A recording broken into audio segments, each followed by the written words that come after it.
Hello. हां, बोला madam. हां, नमस्कार सर. शंभू आयुर्वेदामधून बोलतोय. बोला, बोला. नमस्कार बोला. नमस्कार. तर तुम्ही अगोदर कोणतं औषध घेतलं होतं सर आपल्याकडून? एलर्जी पावडर घेतलं होतं मी हां, खोकल्यासाठी. संजीवनी एलर्जी पावडर ना?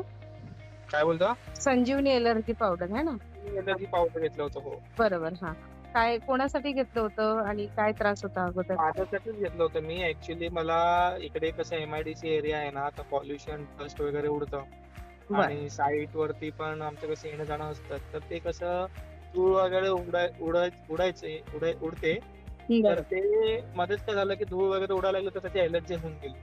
हं, हं, हं. डॉक्टरांना पण दाखवलं. डॉक्टर पण बोलले एलर्जी आहे म्हणे. तर हं. 2-3दा डॉक्टरांकडे पण गेलो, पण त्यांनी पण टॅब्लेट वगैरे दिले, पण त्याच्यावरती काही उपाय झाला नाही. ओके, मग मी ओके. म्हटलं सरांचं ते भीमाशंकर अभयारण्यामधलं माझ्याकडे होतं पहिल्यापासून डिटेल्स. बरोबर. सरांचं माझं बोलणं झालं. मग सरांनी मला सजेस्ट केलं एलर्जी पावडरसाठी हं, हं. आणि 2-2.5 महिने मी कंटिन्यू यूज केलं ते आणि त्याचं मला 99% रिझल्ट भेटला. वाह! मस्त, मस्त. खूप छान. अ, येस. छान रिझल्ट आहे. आपलं वय किती आहे? माझं वय 28. 28 ओके. मग कधीपासून तरी म्हणजे आपल्याला एलर्जीचा प्रॉब्लेम झाला चालू? एलर्जीचा प्रॉब्लेम मला 4-5 महिन्या अगोदर झालं होतं. ओके. तर मी अगोदर पण मेडिसिन घेतलं होतं डॉक्टरांकडे. ते थोडं फरक पडलं होतं. हं, हं. पण काही दिवसानंतर पुन्हा ते सेम प्रॉब्लेम व्हायला लागला. बरोबर. मग ते डॉक्टरांकडून मेडिसिन वगैरे घेतलं. मग काही जात नव्हतं.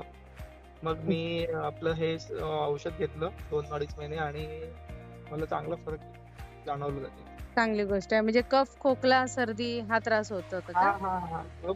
खोकलाच होत होता मला. बाकी कफ वगैरे एवढं काही नाही. नॉर्मल कफ वगैरे व्हायचा. पण सुका खोकला व्हायचा. Okay, okay. कोरडा खोकला होता. हो, हो, हो. Okay, okay. आणि दम वगैरे लागायचा का असं नाही, नाही. एलर्जी? असं काही नाही. एलर्जी ते फक्त खोकल्याचंच होतं मला. खोकलं ओके. यायचं संध्याकाळी यायचं आणि मग पूर्ण रात्र असायचं. हं, आणि हं. नेक्स्ट डे पूर्ण दिवस नसायचं, पुन्हा संध्याकाळी व्हायचं असं झालेलं. Okay, okay.